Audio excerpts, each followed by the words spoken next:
자, 어제 이제 발사 실험했고 분출 실험했지 않습니까? 공개했는데 이제는 다음번 핵실험 또 주목받아야 된다는군요. 자, 갱도 여러 개 있지만 3번 갱도에 주목해야 된다는 의견이 계속 나오고 있습니다. 윤경민 부장께 좀 질문 드리겠습니다.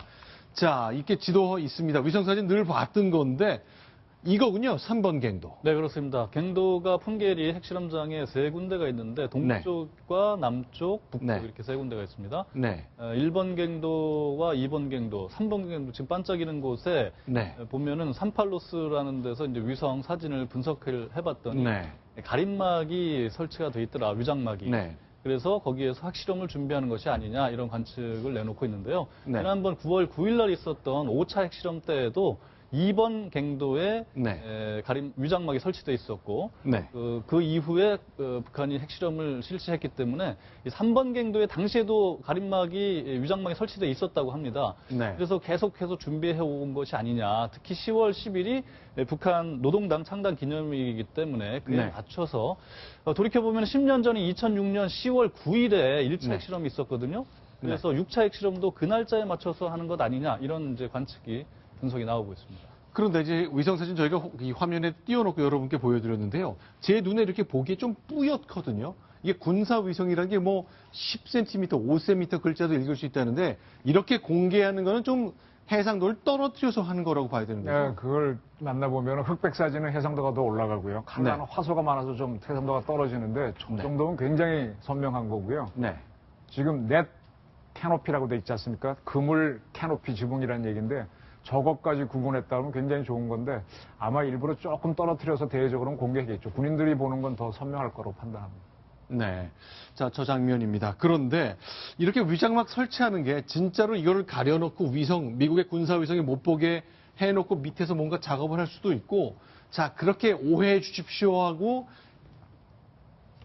기만체계 하나로 할 수도 있지 않습니까? 둘 다 가능합니다. 둘 다 가능합니다. 미국은 쭉 봐왔기 때문에 캐노피를 깔면은 과거에 핵실험을 했다는 경험이 있어서 얘기했을 수도 있고요. 북한이 속이는 걸 수도 있습니다.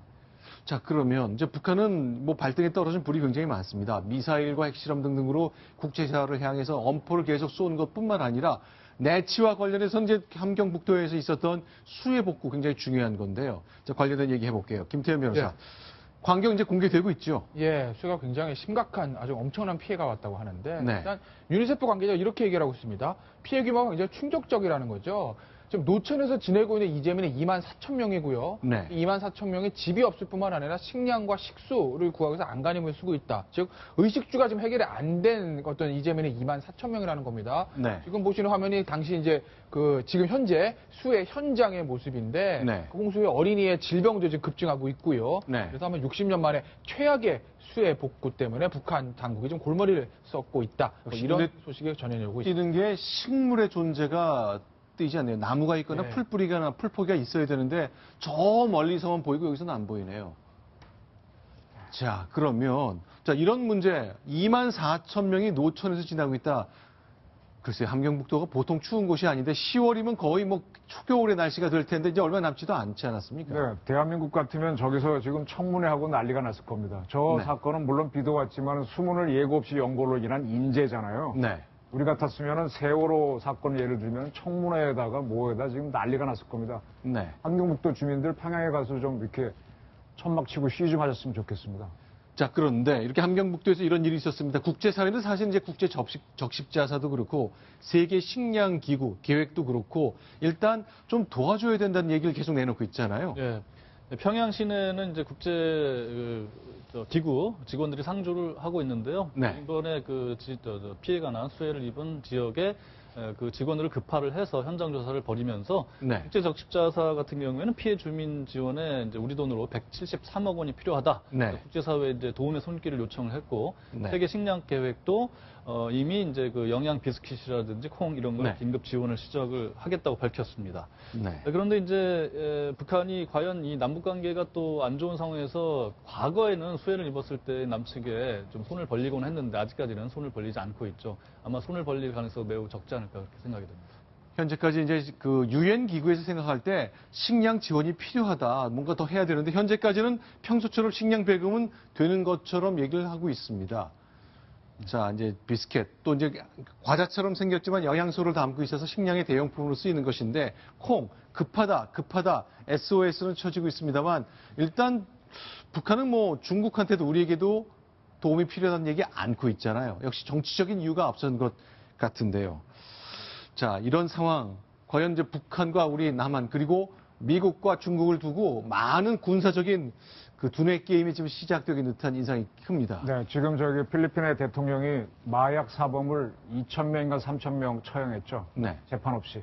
그거는 우리가 많이 얘기하는 인권 문제로 보게 되면 대량 학살입니다. 네. 국제사회에 가만히 있죠. 네. 근데 저것이 앞으로 어디로 튈지 모릅니다. 필리핀 대통령이 이제 미국 대통령한테도 이제 비난적으로 얘기하면서 회담을 안 하게 됐는데 지금 그 김정은 같은 경우에 저 수문을 열어서 저렇게 많이 피해를 봤는데도 핵실험을 계속하고 미사일 쏘지 않습니까? 네. 저게 어디로 튈지 아무도 모릅니다. 지금 굉장히 지금 김정은이 위험한 게임을 하고 있는데 지금 미국은 지금 그 양당이 대통령 선거 때문에 지금 쿨다운돼서 그렇지 끝나고 나면 만약에 트럼프가 당선된다면 아니면 또 힐러리가 된다면 어떤 네. 액션을 할지 또 그렇게 되면 우리 대한민국은 어떻게 빨려 들어갈지 굉장히 저는 지금 뭐 결정적인 순간으로 가는 게 아닌가 이런 걸 한번 국민한테 말씀드리고 싶습니다. 자, 지금 보여드리는 것은 자, 미국의 전폭기 B-1B입니다. 자, 며칠 전에 다녀갔는데 오늘 두 대가 또 왔죠? 네, 전폭기라기보다는 폭격기라 그러죠. 네. 그래서 저거는 순수 폭격기인데 저기에서 핵미사일로 쏠 수 있다라는 게 지금까지 알려졌는데 그게 네. 아니고 미국은 이미 다 개조해서 핵미사일을 쏘지 않는 걸로 바꿨고요. 네. 이번에 한국에 와서 한 대가 내렸죠. 하나는 돌아가고. 그래서 처음으로 내렸다 그랬는데 처음은 아니고요. 네. 우리 서울 에어쇼를 처음 할 때인가 와가지고 저게 전시가 된 적이 있습니다. 네. 두 번째로 기억이 되는데 자, 지금 오산 공군기지 이 며칠 전에 왔을 때는 두 대가 모두 선회 비행만 하고 착륙하지 않아서 이거 산책하고 돌아가는 거냐, 에어쇼하고 가는 거냐, 미국이 과연 우리를 도울 의지가 있는 거냐 말을 많이 들었는데 좀 바뀌었군요. 그러니까 이거를 작전적으로 좀 말씀드리겠습니다. 오퍼레이션 오플랜 5027은 다 아시죠? 네. 그다음에 북한 급변 사태에 대비한 뭐 5015, 5026이 있는데 네. 혹시 저기 인터넷 한번 쳐보십시오. 작전계획 5030을 쳐보면은 네. 뭔가 하면 북한하고 우리하고 한미연합사하고 암스레이스 군비 경쟁을 네. 벌이는 겁니다. 그래서 북한이 네. 계속 미사일 쏘고 핵실험하게 해서 국력을 소진시키는 그런 작전 계획인데 싸우지 않고 이기는 방법이죠.